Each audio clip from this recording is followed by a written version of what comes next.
de olabilir ama o boşluk görevi var ya bir 6-7 yıl. Li Tirkiye beriya hilbijartinên şaredariyê yên adara 2024 jariyê partiyên siyasî ve banga awakirina tifaqan tê kirin. Piştî ku serokê Partiya Netewperest MHP ku hevkarê desthilatê ye, bang li Partiya İYİ kir ku bi hev re tifaqê awa bikin, serokê giştî CHP Kemal Kılıçdaroğlu jî banga tifaqa berfireh ya muxalefetê kir.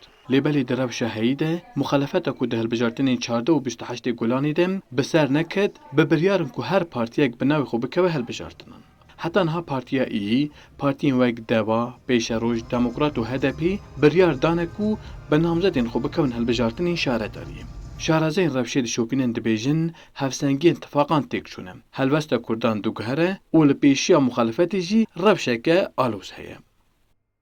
Eğer İYİ Parti, Cumhuriyet Halk Partisi ile ittifak yapmazsa neredeyse hiç... Dema ku Partiya İYİ bi CHP re tifaqekê ava neke nikare tu şaredariyan bi dest bixe. Ji ber ku ev hêza wê nîne. Lêbelê CHP bêyî Partiya İYİ û partiyên din jî dikare hejmarek zêde şaredariyên mezin werbigire. Duwarê tifaqan de niha rewşa muxalefetê tevlî heve. Lê desthilat di rewşeke baş de ye. HDP hewl dide bi namzedê xwe bikeve hilbijartinê. Lê piraniya dengderên HDP dixwazin ku bi AK Partî re tifaqek bê ava kirin. Ji ber ku ji tifaqa bi muxalefetê de çi destkeftiyên Kurdan nebû. Şîrovekarên siyasî jî diyar dikin ku ji bo HDP û CHP ev hilbijartina şaredariyê duwarê encaman da dê bibe sürpriz û sê partî di paşperdeyan da hev dîtinan dikin.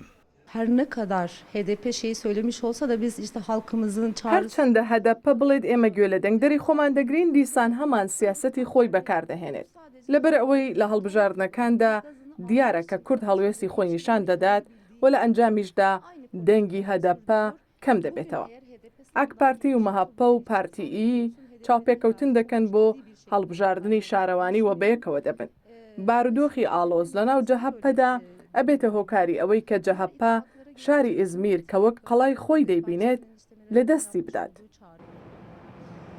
دەسەڵاتە تورکیە بە تفاقا جمهور، مخالفەتە وێباڵاتی بە تفاقا ملت و هەدەپە جی لەگەڵ پارتیên کوردستانی چەپ و سۆسیالیست بە تفاقا کەد و ئازادiyê ketibûn hilbijartinên 14 û 28 Gulanê.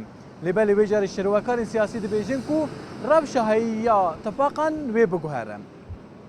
Viralê Rîşmîş, Kurdistan 24, Enqere.